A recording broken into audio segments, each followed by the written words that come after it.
Hello, sports fans. My name is Mark Evanier, and I asked to do the commentary on Meet Mother Magoo because I love this cartoon, and I also was hoping to get an employee discount on buying this DVD set. What fascinates me about this cartoon is Mother Magoo herself. The voice of Mother Magoo, as you'll hear in a moment when we get through the titles and she starts talking, is done by a character actress named Pat Carroll. People would best know Pat Carroll probably from, on live action, her many years on the Danny Thomas Show, playing the wife of the agent of her, Danny Thomas. But she has an amazing long career doing television and motion pictures. In animation, her biggest credit is probably playing Ursula in the Little Mermaid movies. She was also the grandmother on the Garfield cartoon specials, John Arbuckle's grandmother. And she, in later years, did a few cartoons for Hanna-Barbera over the years. She was on a show called The Pound Puppies. Just an amazing character actress who has done tons of shows over the years. In this cartoon, Meet Mother Magoo was released on December 27, 1956. It was recorded earlier that year, and it was such a sensation that they wanted to go back and do more Mother Magoo cartoons, but they had a problem, which is that later that year, Pat Carroll was hired as a regular on Caesar's Hour, Sid Caesar's series, which he was doing out of New York, and so she moved to New York and was not available. And they at some point said, oh, well, when she comes back to Los Angeles, we'll do more of these. And by the time she came back to Los Angeles, they had forgotten about it or weren't interested in it anymore. So this was the only time she did Mother Magoo, to my knowledge. The one other animation credit she almost had was that she was going to be the original voice of the wife on the Jetsons. Originally, when Hanna-Barbera put the show together, the plan was to have George and Jane, played by Maury Amsterdam, who was her friend and who was, of course, doing the Dick Van Dyke Show at the time, and Pat Carroll, who was doing the Danny Thomas Show on the stage next to where they taped the film The Dick Van Dyke Show. That fell through, and she didn't do any other animation until either the Garfield special or the Little Mermaid. I'm not sure which came first. But you can hear here she's got an amazing little wonderful spunky voice for her.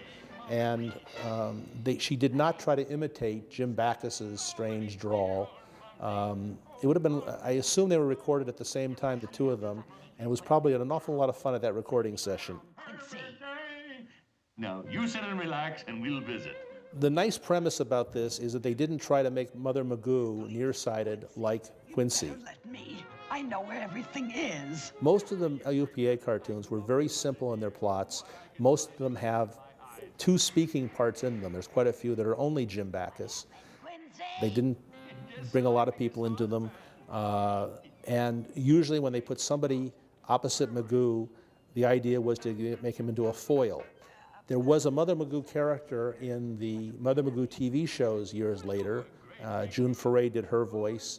It was not quite the same thing. There wasn't quite the friction between them that you have here with Mother Magoo.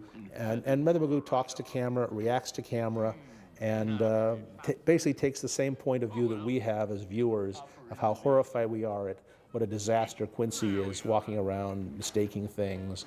Here we see him deciding that a turkey a jersey is a turkey and it goes into your washing machine. More seasoning wouldn't hurt. The recording session for this cartoon was probably done at the UPA studios, which at the time were right across from the Smokehouse restaurant, which is still in Burbank.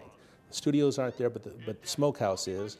And somebody someday should write a history of the Smokehouse, because probably more animation deals and scripts and hirings and projects were hashed out in the Smokehouse than in any cartoon studio.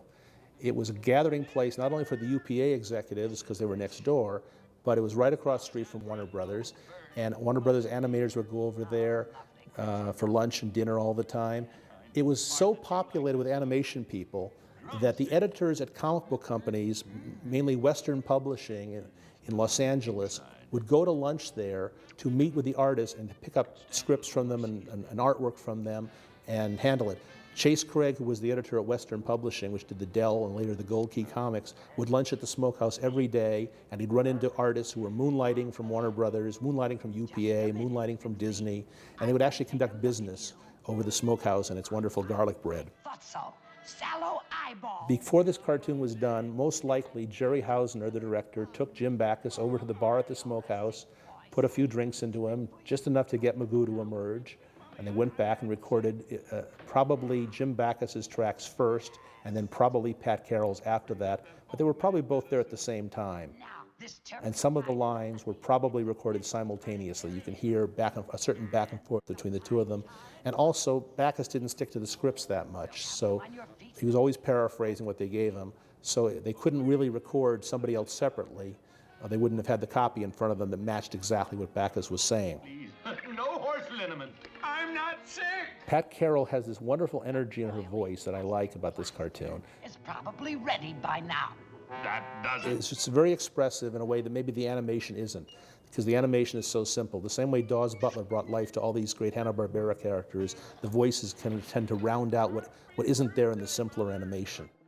Well, Kitty, we'll clean up the mess tomorrow. And here she is doing the final song, which establishes that it's her cartoon, not even Mr. Magoo's. I am growing older, silver threads among the rickety-kitty-gay, rickety-kitty-gay. Darling, I am what I am.